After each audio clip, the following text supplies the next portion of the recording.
ई-सिटी news पहुंचाएगा आप तक हर खबर।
बकौल पुलिस की एफआईआर के कि पुलिस कस्टडी में कत्ल नहीं किया था।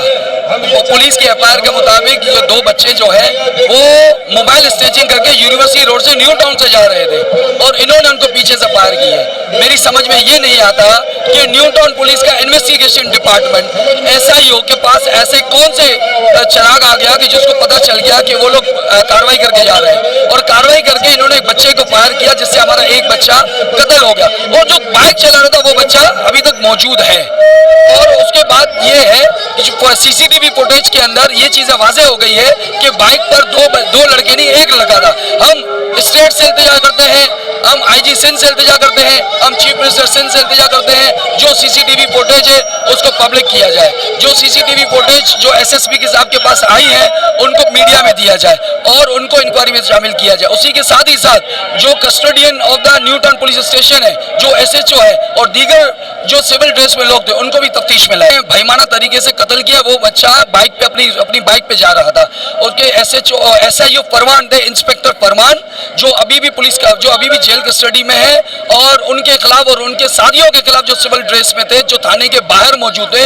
दुनिया का ये अनोखा वाकया है जिसमें एक स्नैचिंग करते हुए जा रहे हैं और पुलिस के थाने के बाहर से जा रहे हैं और उस एसआईओ को इल्म है कि ये करते हुए जा रहे हैं। वो हमारे बच्चे को, हिंदू बच्चे को, उसको कत्ल कर रहा है। कत्ल करने के बाद एसएचओ न्यू टाउन उसके एफआईआर लॉन्च कर रहा है। मेरे ख्याल से दुनिया का ये पहला केस होगा जिसमें एसआईओ के पास पहले आया है, ऑपरेशन के पास। तो ये हमारा एक स्टेप है जिसपे हम एडिशनल आईजी को अहकाम जारी हो चुके हैं कि वो इसकी जेआईटी बनाए।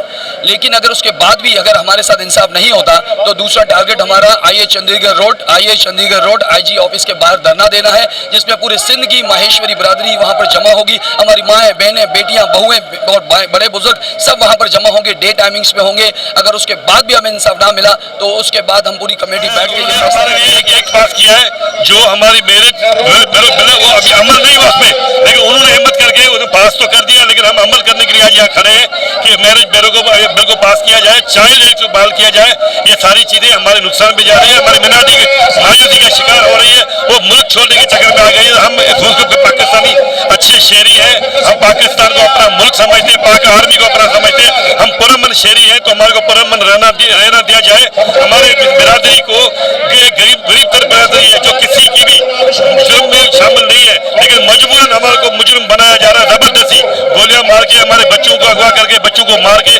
तो ये हमारा मैसेज पूरे पाकिस्तान को है, आर्मी को है और पाकिस्तान की गवर्नमेंट को, सिंध गवर्नमेंट को है कि मेहरबानी करो, हमारा जस्टिस करो, हमारे बच्चों का ख्याल करो, हमारी इज्जत का एहतराम करो। हमारे जो बेरोजगार नौजवान का रोजगार तो 5% की हमारी कोटा है, उस पर भी अमल नहीं हो रहा है। अमल बात तो हो गई, ऐलान तो हो गया, बिल तो पास हो गया, लेकिन हमारे गरीब बच्चों को नौकरियां नहीं मिल रही।